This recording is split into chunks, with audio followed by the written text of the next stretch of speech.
So welcome to week 11 of the Lakeview Church Summer Sermon Series on the book of Proverbs. I'm glad to be here with you this morning.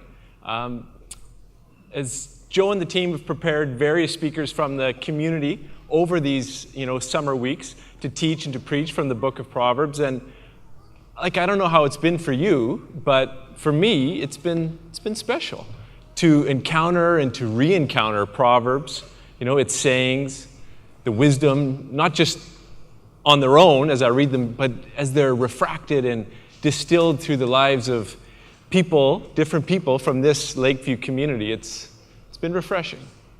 So we're just going to try to continue to do that again together this morning. We'll comb through some of the pieces of Proverbs and chew on them a little bit and consider them as I've experienced them in my life.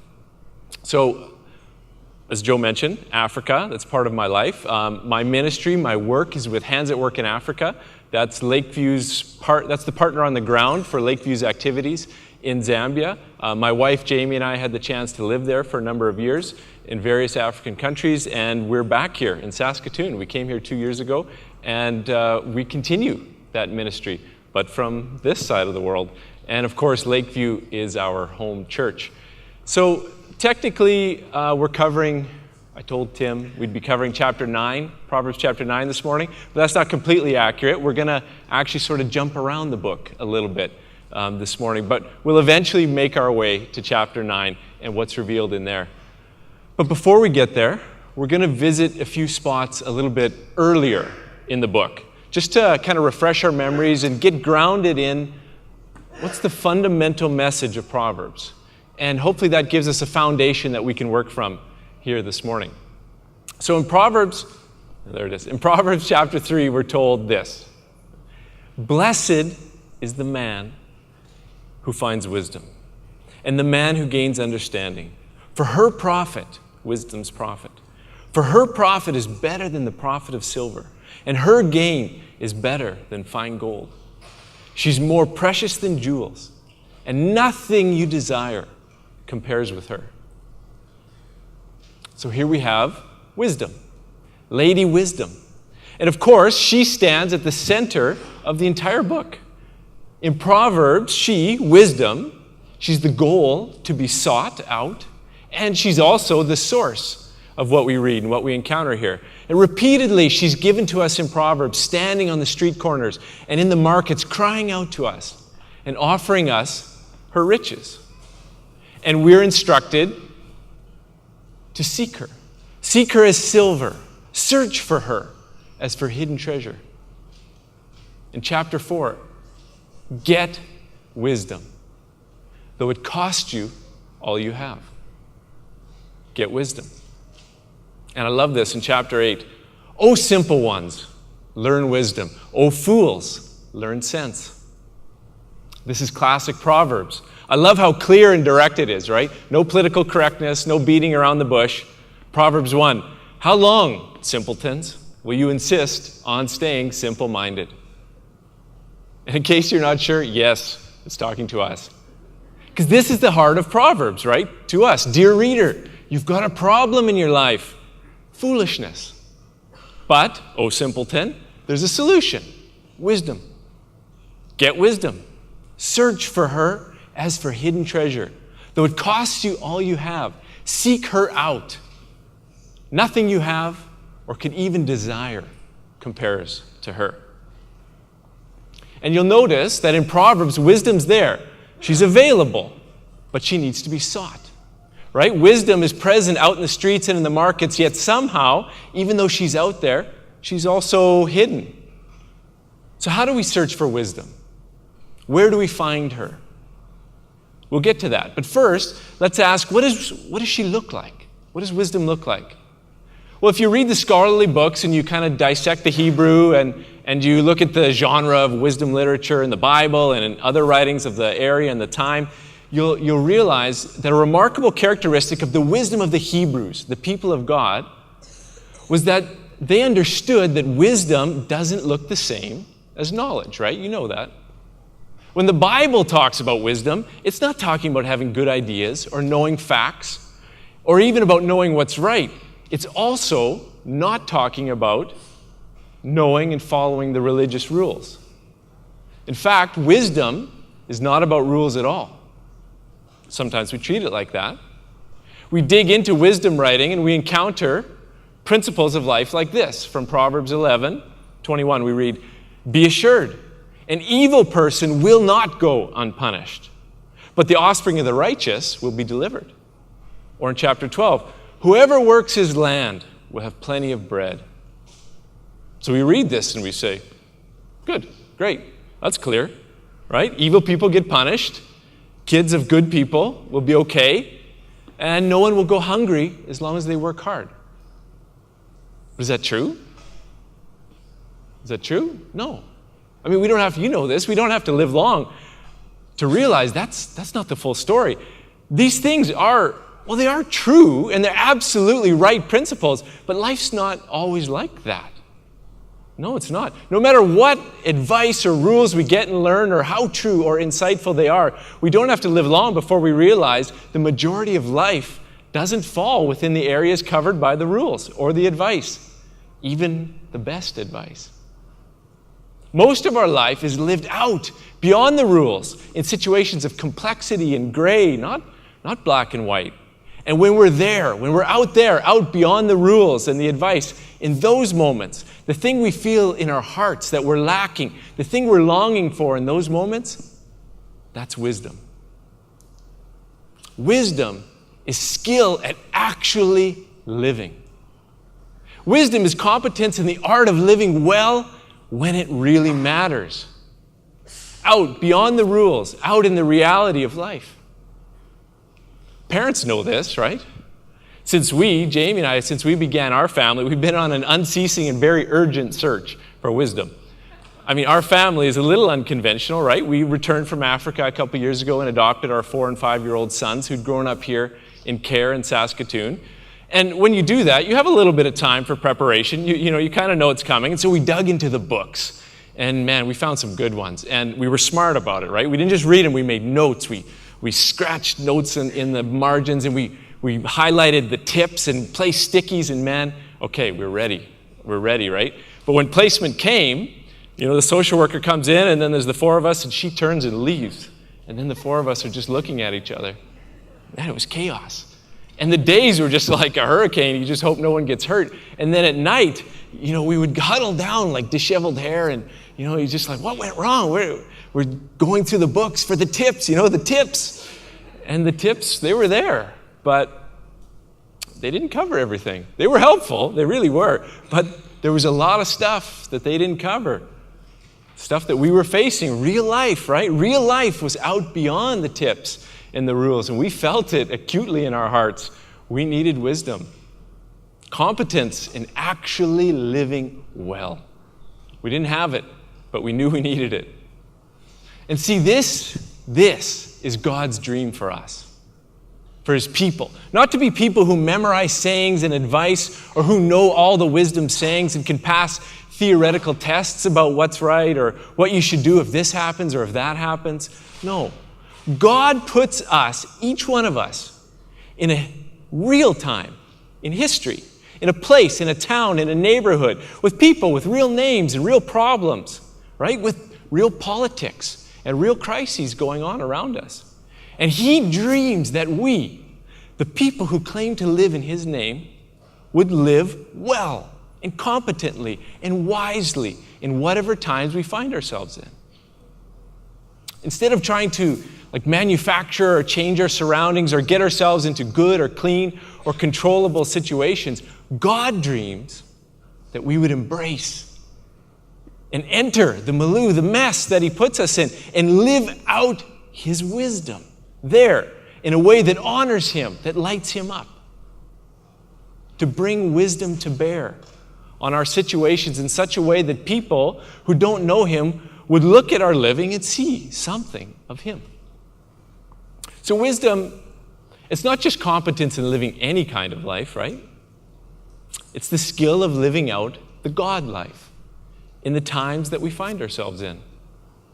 Last month, Tim opened up Proverbs 8 for us and told us God created the earth with wisdom. God's wisdom was there in the beginning. And by wisdom, everything was created. Now that's incredible because it means that creation isn't just a random set of things that happen to end up, beside each other and next to each other. And then each of us living in it just has to go find our own way, what seems truest in our hearts for how to live. No. As Tim Keller says, there's a fabric that holds our reality together. Life exists and operates by that fabric. God's wisdom created it, and God's wisdom can discern it and can put us in sync and in accordance with it so that we can live well and live the way God intended us to live and to thrive in it. The biblical scholar Von Rad, puts it his particular spin on it this way. He calls wisdom competence in living life as it really is. Foolishness is living out of sync against the pattern that God created for the world. But wisdom is living in sync with it. Wisdom is living in sync with what God's really doing in the world. Now, it's a good time then to ask, do we really even know what God's doing in the world? Do we know what God is thinking or planning or how He works? Well, we don't know all of it. To say we did would be arrogance, which is the essence of Proverbs foolishness. But we do know some crucial things. The Scriptures reveal incredible things to us about God. So follow me for a minute as we rewind from Proverbs back to Genesis, all the way back there, because there we see God getting things started. He's creating, and then He's explaining His relationship to humanity. And one of the most striking things we find there in Genesis, if we have eyes to see it, is that God isn't just developing a bunch of godly individuals living individually in sync with Him and with His plans. There is some of that, but overwhelmingly the greater focus, His greater focus, His mission, His MO, His dream is to make a people, a community, a nation, a culture, a church. God initiates a plan with Abraham and says, Abraham, I'm choosing you, okay? I'm starting with you, but I'm going to make a people out of you, a nation. I'm going to bless them and teach them and get to know them and spend time with them so that they get to know me.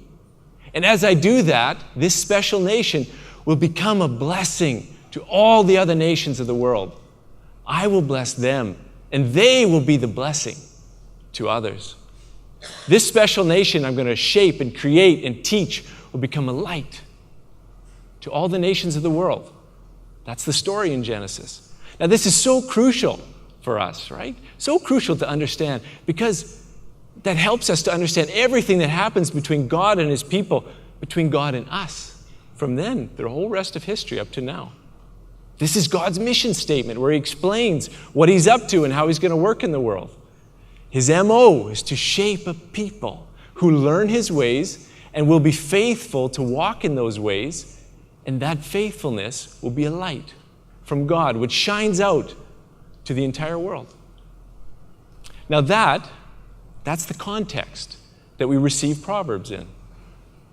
And so, as wisdom in Proverbs cries out, it's not just to be wise individuals, but also to be a people of wisdom. A community of wisdom. A community of people that doesn't lament the times they find themselves in, but with godly wisdom enters and embraces those times and lives them well, in sync with the truth of what life really is. And in that is a light to the world, a gift to the world, a blessing. How are we with this? See, sometimes, for all our moral understanding and our impeccable Greek and Hebrew, sometimes we're not a gift to the world, right? Because we forget that being a community of godly wisdom isn't being a community that knows what to do. We forget that it's not being a group of people that can look at a tough problem, the complex social and economic problems of our time, and tell people, including each other, what should be done, even if we're right. No. Being a community of godly wisdom is doing it. Ourselves. Our own lives. It's walking into the midst of it all and bringing the wisdom of God to bear on those situations by the offering of our lives. James says, do you want to be counted wise? To build a reputation for wisdom? Here's what you do. Live well. That's the wisdom of God that we're here to worship and to follow. Thankfully, He's a kind and a gracious God. He's full of mercy on us. I'm grateful for that mercy because truly we fall short. There are some powerful exceptions in our time, but it's not often in our century that when the world around us hits a severely complex and intractable problem and they're scratching their heads that they think, hey, the church is the salt of the earth. I wonder what they're doing about this issue. How would the church solve this? It's not happening often, but that is the dream of God, that His people would live right into the toughest stuff and let His wisdom shine. Maybe it sounds like fantasy, but it's real stuff. Consider the tough issues. Abortion, pro-life advocacy. At the heart of our message there is this profoundly true message that even unwanted unborn children deserve life and are valuable to God because God created them in His image and He breathed life into them. Now that's right. But a challenge to that is people pointing to all the unwanted born children in our midst, in our society who are sitting in the gutter, right? Who acutely feel unwanted, who are unwelcome and have no home, no love. The challenge is pointing to these children and saying, really? Well, maybe God values them, but does anybody else? Not all of us maybe even realize this, but there are many of these children excluded from our gatherings, from our homes, who are unable, they can't stay in their birth home where they are, but they have nowhere else good to go. In our little province, there are a few thousand of these children, and they grow up in a life untethered from love or belonging. Now, how different would our message, same message, good message, how different would our message land if we delivered it as we sowed our lives into these born children and offered them simply the one thing every human being longs for, which is a place to belong? The landscape would shift. It's a dream, but it's not just a dream. This stuff is possible. And let's see if we can get back to that later on this morning. So what are some of the challenges for living as a community of wisdom? And I don't pretend to have the wisdom to know that, but there are a couple areas I'd like us to consider this morning. Proverbs chapter 9, I told you we'd get here. It reads like this: wisdom has built her house. She's carved its 7 columns. She's prepared a great banquet, mixed the wines, and set the table. She's sent her servants to invite everyone to come. She's called out from the heights overlooking the city. Come in with me, she urges the simple. To those who lack good judgment, she says, come, eat my food, drink the wine I've mixed. Leave your simple ways behind and begin to live. Learn to use good judgment. And then a few verses down, at the end of the chapter, we hear this voice. The woman named Folly is brash. She's ignorant and she doesn't know it. She sits in her doorway on the heights overlooking the city. She calls out to men who are going by minding their own business. Come in with me, she urges the simple. To those who lack good judgment, she says, stolen water is refreshing. Food eaten in secret tastes the best. Little do they know the dead are there. Her guests are in the depths of the grave. So here we see that even as Lady Wisdom cries out to us on the street, she's not the only voice calling for our attention. There's another voice. Of course, in reality, there's many voices, but the one represents those here for the sake of the imagery. And this other voice, the voice of adultery, the voice of faithlessness, the voice of foolishness, is calling. And she's brash and she's loud, and she knows how to get our attention. Kurt talked brilliantly about this last week. That voice is seductive. It's attractive. It seems good. It seems right. It makes sense. It's familiar. It's convenient. But it's wrong. It's not the voice of the wisdom that can perceive the inner workings of our creation. It's another voice. In a New Testament term, this is the voice of the world. It's the voice of conventional understanding, common sense, right? Even logic. It's a voice that sounds like good advice, and it does usually have some truth. And it's become very hard for us as a church to discern its advice from the wisdom of God. So in the midst of the voices that cry out for our attention and promise answers to all our questions of how to live rightly and how to live well and what to do about things, our task in growing in wisdom is to discern which one is the right one. Actually, right is not even really a helpful adjective, is it? Because any voice can be right depending on what you're trying to achieve. But for the people of God called to be a community of wisdom, which one is the authentic one? I like this. This is helpful for me. Richard J. Clifford says, any seeker of wisdom must discern the authentic voice and must reject as well as choose.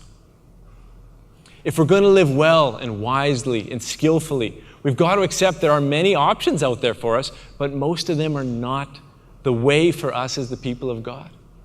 And we can't have it all. So we want to follow the authentic voice, the voice of Jesus, who said, my sheep can follow me because they know my voice. The one who repeatedly said, you're hearing it said this, but I'm telling you that. You hear it said, an eye for an eye is a good way to solve conflict and deal with problems, but I'm telling you, turn the other cheek. You've heard it said, good leadership looks like this. I'm telling you, the way to make an impact is to lay your life down as a servant. Now, connected to all of that, discerning that voice is another challenge. Living with wisdom means being like Jesus. And you know, he always made it personal. In Paul's reflection on wisdom in the world in chapter 1, he says, the wisdom of God is embodied and in fact is Jesus. And the problem we have with that, all of us have with that, the stumbling block of it, the foolishness of it, the seeming foolishness of it, is the cross. I mean, why did he have to die? He was the king, the savior, right? The Messiah, the one everybody was waiting for. It's ridiculous for him to get whipped and be sacrificed. In our wisdom, maybe he would have explained it all and explained what needed to happen and what we needed to do. But that's not what he did. In fact, he explained very little. He saw the problem and he did it. He gave his own life. And that was wisdom. Paul says in Romans, don't be like the world. Give yourselves as living sacrifices.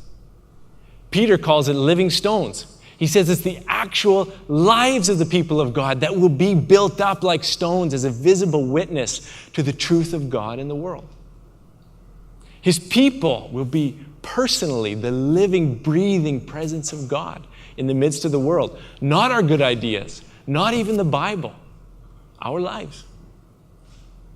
The wisdom of God is personal. He always takes it personal. It's never just business with Jesus. And it's never theoretical.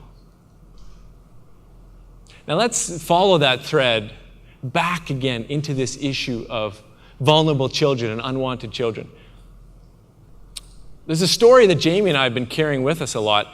And when we returned from Africa a couple of years ago, right, we landed right at the time of a big news story of a little girl named Tina Fontaine who died in Manitoba. This was all over the news.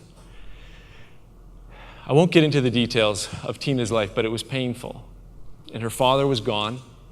Her mother couldn't care for her, and she was living with her grandmother, and she just couldn't cope with the problems. Caring for a wounded child, it was too much. She couldn't do it. And so she turned to the place that we've created for vulnerable children to go, the foster care system.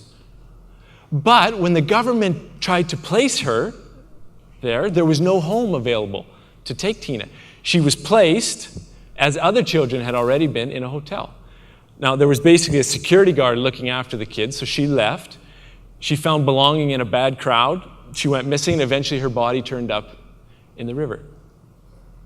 Now, the tragedy of Tina's story hit us and many people very hard. But what also really struck us was the public response, the response across the country. There was grieving, but there was also a lot of anger and frustration, and most of it was directed at the government. We were pointing a finger strongly at the government, demanding there's got to be accountability here. It's unacceptable. The standards need to be higher. And in many ways that made sense. That makes sense. But on the other hand, I remember hearing it thinking, but something just doesn't feel right to me in this. It doesn't sit right. It feels like something's missing and not getting talked about here. Wasn't the problem with Tina's case that there were no homes willing to take her in? There was no foster home available for her, and all the group homes were full. And so they could only find room in a hotel. But nobody seemed to be talking about this. And we wondered, are we missing something here? Is this happening in other places, or what's going on? Now, of course, at the same time, Jamie and I were walking our own personal road with the foster care system. And as we dug in and we tried to understand things a little bit better, we realized, actually, no, it's not just isolated to Tina's situation. It wasn't just Tina's problem that when she had nowhere safe to live, nowhere safe to go, and her family needed somewhere for her to go, that there was no one willing to take her. In fact, in the case of Saskatchewan, this is happening every day. In Saskatchewan, the numbers of children like Tina needing a place to go, they're increasing every single month. But the numbers of homes and families willing to take her are decreasing. In fact, they're decreasing and breaking down in huge numbers. In the last few years in Saskatchewan, we've lost a third of all the families willing to take children in that way. And few families are getting involved to replace them. Now, I'm not trying to simplify things here, because on one hand, there are many factors involved with why that's happening. But on the other hand, the reason is pretty straightforward. It would be a call to love children who feel unloved. And that's not flashy. And when you do it, not many people are there to say thank you or to offer much support. But anyway, the point is, it's leaving extremely vulnerable children on the outside of our lives here every day. We know older kids are going into hotels because there's no homes for them. And a woman, senior in the Ministry of Social Services, told me recently that in 29 years, she's never seen things here in Saskatoon in a state the way they are today, where even babies are having to be left in hospitals because there's just nowhere for them to go. So I'm hearing this, and yet, as I hear it, and I'm considering the solutions that are being put on the table, all I could see there were recommendations, right? And demands to change policies, and demands to increase funding, and demands to communicate better and keep more professionals more accountable. But isn't the most obvious point being missed? If the problem is that a child has nowhere to belong, then somebody needs to put up their hand and say, here, you can belong here. If a child has no mother, no father, policies and funding aren't going to change that. Somebody has to become like a mother, like a father for her. We can change policies and increase funding and write reports and recommendations until there's nothing left to say or write anymore. And nothing will have changed for the child if there's no family still waiting to embrace her for the season that she needs it. If a child has no home, someone has to make that personal and say, I have a home. Now, who will do that? Who would do that? It's hard. It doesn't make sense. It's foolish, actually, to think of taking that out of your life. Of course, it's the community of wisdom. The community that lives of godly wisdom. That's who will make it personal. That's the light that the world is waiting for, because it's not finding its way in this situation. The community of wisdom. Now, I'm not saying it's easy. If you know our little story, it's pathetic. And you'll know how many days we need people to pick us up and drag us out of bed to keep going. But that's the point. It's a community of wisdom, with people playing different roles. Some maybe opening their homes, some lifting their arms, some connecting with birth families. There's so many roles. Now, as Hands at Work, Lakeview's partner, this is what we do in Africa. This is how we're impacting thousands of orphan children in Zambia and other countries, helping the church to make it personal. And it's happening. It is. And so we're trying to do that here now, too. Now, hopefully you'll hear more about Hands at Work and our Sons and Daughters project here in the city over the next few months. We can go into more detail about it. But this morning, we just want to glimpse the dream together. The dream is the church living, breathing wisdom. Pray for us, please. We need much more wisdom. Which raises a great point. And we'll close with this morning. How and where do we get this wisdom? Proverbs said, seek her out. Search for her as for hidden treasure. Well, we've hinted at it, but the New Testament is clear. Wisdom of old was obscured and only glimpsed in bits and pieces or talked about like a metaphor. But in the coming of Jesus, the obscurity got blown wide open. Wisdom is Jesus. Jesus isn't just a good example of wisdom, he is wisdom. When Proverbs 8 said wisdom was with God when he created the world, the Gospel of John tells us that was Jesus with God when he created the world.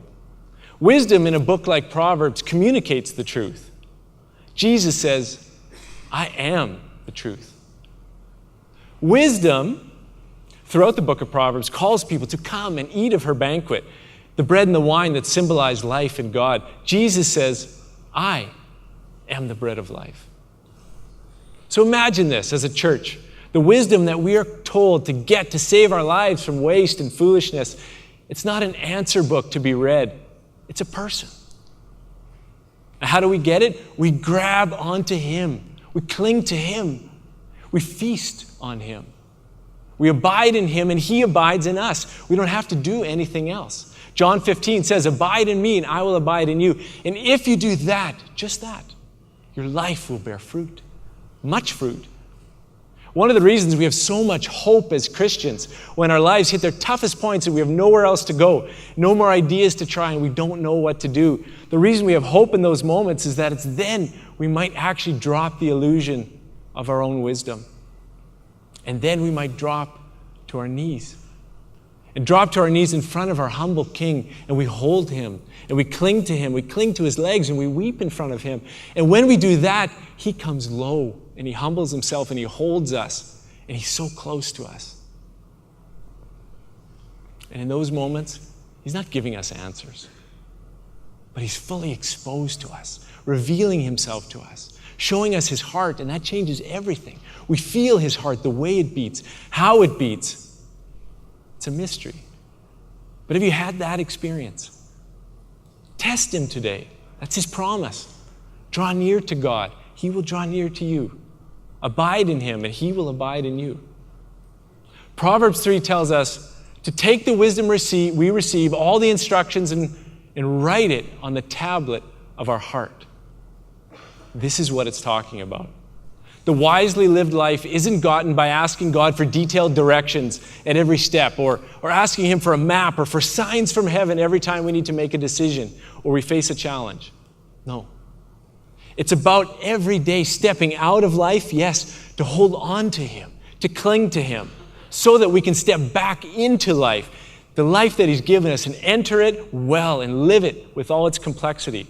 As Paul says, shining within the world like stars in the sky. This is wisdom. And as Proverbs says, get it. Even if it costs all you have, get it. Nothing you have or can imagine will compare to having that.